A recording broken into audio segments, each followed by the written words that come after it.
you have a motion on to disqualify Judge Ritchie. Yeah, Yeah, so absolutely. Tell me what's going on. My son has been suffering abuse. I took care of my son for 9 years solely. The father was not involved at all until child support caught up with him. He's an engineer, marine engineer in California. As soon as I lost the attorney that I had, which was Michael Balaban, they relitigated everything. My son has special needs as well. How old is your son? He's almost 11. And now I've had the judge, the last on the hearing on 2/26 that I've had a day to prepare for. I was kept in the courtroom until my son was brought to the courthouse, the self-help here, by my friend who was babysitting him. And the judge wouldn't let me out of the room until my son was brought here. My son did not want to go with his dad. When my son was brought to me for visiting on President's Day weekend, he was having an asthma attack. I took him into the doctors after the first 2 days because I used his nebulizer, his asthma inhaler, and I tried to get it to subside. It wasn't working, so I took him into the hospital, and he was prescribed a steroid and another medication for his congestion. The father, he has taken him off all medications, which is for ADHD. He has been on since he's 3 years old. He has taken him off his sleep medication that he has taken every day since 3 years old up until recently, and now my son's up all hours of the night. The judge had the video walk me downstairs when my son got here. My son was in tears. The attorney for my son's dad, we were never married. They both went downstairs and was harassing my friend that brought my son here, scaring her, saying we could get her for kidnapping too. And they had no concern for my son. My son, the custody change should have never happened. They relitigated the special needs. There was issues, and I was in the middle of a third due process hearing, which I finally got him out of the seriously emotionally disturbed and into the seriously learning disabled, where he was placed after the custody was changed. All this has been ignored. The judge has ignored everything. I've asked him to let my son see a mediator. He denied it with me, but this time he put in for the judge to see a mediator in an evidentiary hearing. This mediator took my son in early, and there was an altercation now, and it was involving a guy named Dennis Murren at the family courts at the Pecos and Bonanza. What happened was I gave my son a hug, and I went to the meeting for child interview. They were already done. I got there at like 4:02, 4:03. Well, I didn't ask no questions. The dad started reading on me, and he was really loud, made it uncomfortable. He said, "So what are you doing here? You got an appointment?" And I said, "Well, same thing you're doing here." He said, "Okay, well, we're getting ready to leave." I said, "Okay." You know, when my son see me, gave me a big hug, everything was good. And I brought his Xbox with me because his Xbox, he travels with that Xbox, okay, always. So we walked outside, and as we were walking outside, my son quietly asked me, am I going home with you? When do I get to come back? When do I come back? I said, in a couple weeks, which is for spring break. And the dad said, "Oh, well, I don't know about that. You know, I don't want him to get in this." I said, "Stop, don't do this right now in front of him." And as we go out to the parking lot, and I hand my son a cell phone. This is the 4th cell phone. I've got no, he's cut off all communication with my son. And I was trying to get this put on a USB stick to turn in here. I don't know how to do all this stuff. My son set up a PS4 app on my phone and made us friends so we could communicate, because we know that the dad's not going to let us have any phone contact. My son's had problems in school. He's getting in fights. The father punches stuff. He slaps him in the face. I mean, it's been horrific. for my son. When I handed him his Xbox, I handed it to the dad. I gave him the phone, and then the dad, he started yelling at me, "You're not even supposed to be around him. Get away from him. Now, you leave." And me and my son are kind of like in shock, wondering what's going on. His sister, I see his sister leave the truck. The next thing I know, his sister comes back. I look over at the doors because she's looking that way. There's 3 guys coming out towards me. And it was the Dennis Corona, because I spoke with his supervisor right after this happened. He came right up to me an inch to my face and said, "Back up." I looked at him, he told me, I said, "Get in the car and leave." I yelled at him, and me and my son are both just, so I was scared. It looked like he approached me like he was going to harm me. I mean, it almost scared me. I don't get scared so easy, but the way he approached me was like he was going to, there was no reason to do what he did to me. And I see my son leave, and as soon as my son left, he turned around and walked away. The other 2 guys were standing way back. And I seen them looking at each other like, wow, at least something's not right here. I don't know what his sister said in there to people, but obviously they said something wrong. This has been an ongoing situation. The judge has done ex parte hearings. I've had cops at my door trying to they did force my son out twice. My son stood his ground. He did not want to go. He was afraid. The uncle, who has done 16 years in prison, 16 years.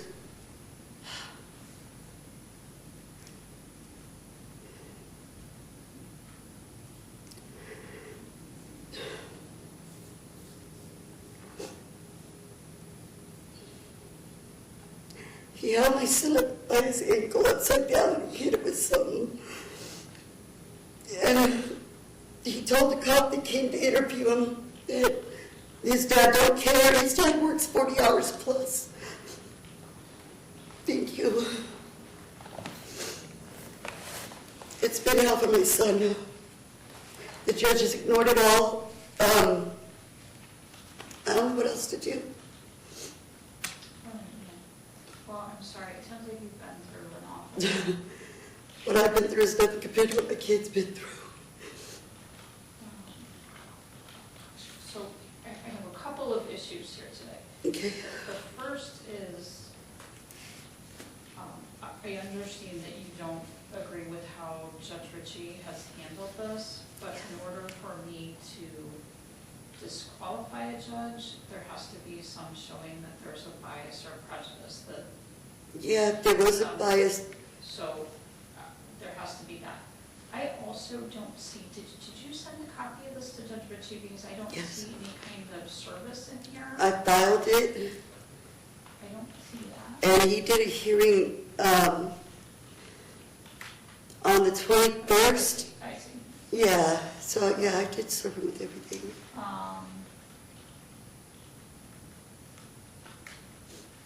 on just a second. I wasn't looking for any of that.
So, ma'am, do you have so let's just talk about that a little bit, okay? Because I have to have there has to be some bias or prejudice, which I'm just not.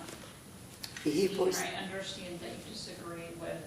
When he made my son leave with the dad, right. He didn't care about his medications that he was supposed to take for 10 days.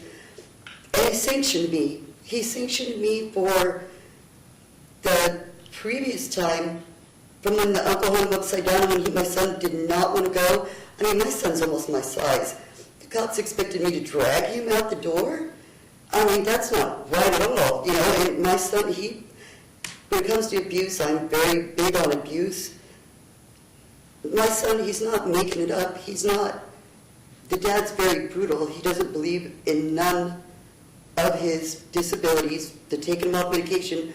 The judge kept me in the courtroom until my son got here, and he forced him to leave with the dad. All right.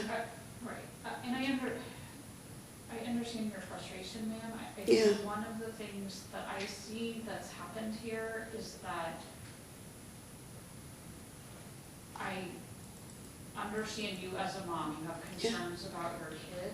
Well, the custody. When you don't follow the court orders, it just makes things worse for everyone, right?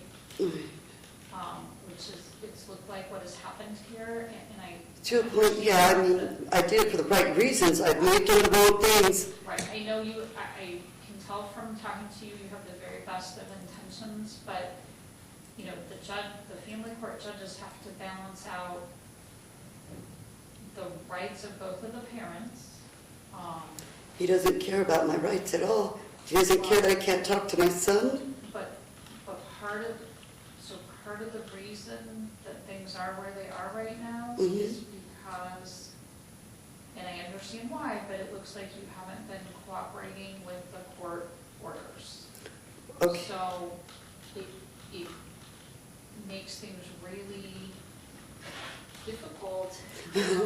You know, I had two kids and two different times. For things to move forward, because the judge also has an obligation to try to preserve a relationship with dad. I know you're not a big fan of dad and you have some concerns. Well, I've always had just hopes that he would be, you know, A great dad. everything that my son wants. Right.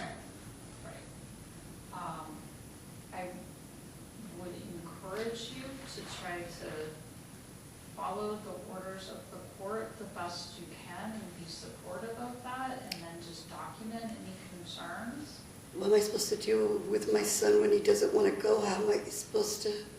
I know, well, you know, a lot of times kids don't want to do things. Well, when they're getting abused, I mean, that's the situation. And right, and that's what I'm saying. Yeah. Document your concerns, make sure that you give your son tools to manage, you know, what he needs to. But well, he did. He came here. He was, you know. I would really encourage you to follow the court orders, because by not following them, it makes the situation just worse for everybody, your son included, honestly. Yeah, I've had trouble understanding that because, like I said, I have a 26-year-old as well, and back in that time, the actions that I took wouldn't have been unacceptable, you know, to my knowledge. I mean, because I had to go through court with my daughter as well against the dad.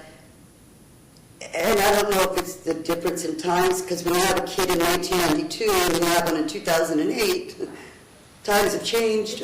It's very different now, because there's a presumption that both parents have, you know, equal time with kids. I think back in 1992, there was still some presumption that mom was mom. Yeah.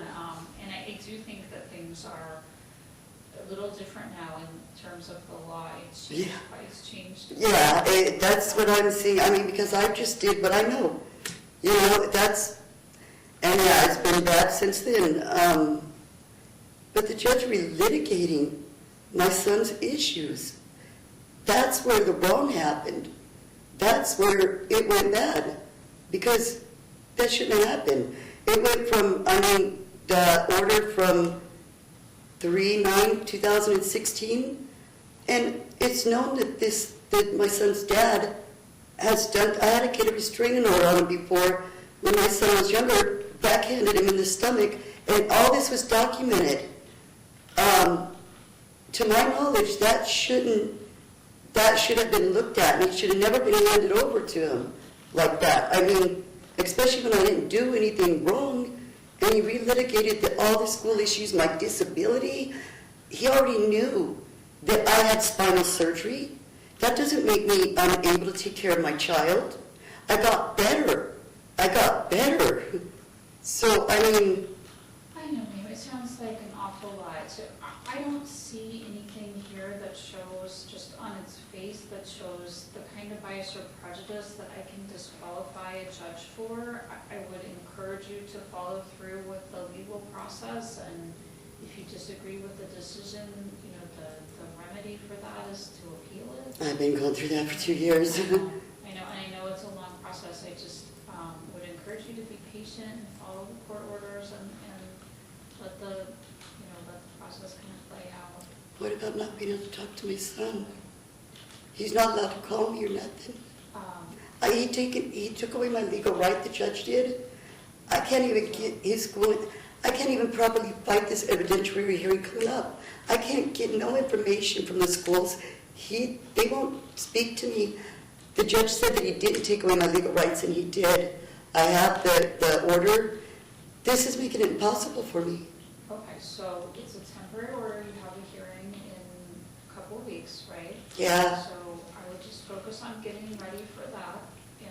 Can I get an attorney by any chance? I have no means. He has a paid. You need to talk to legal aid about that. I've applied 3 times and they denied me, and it's not that I don't qualify.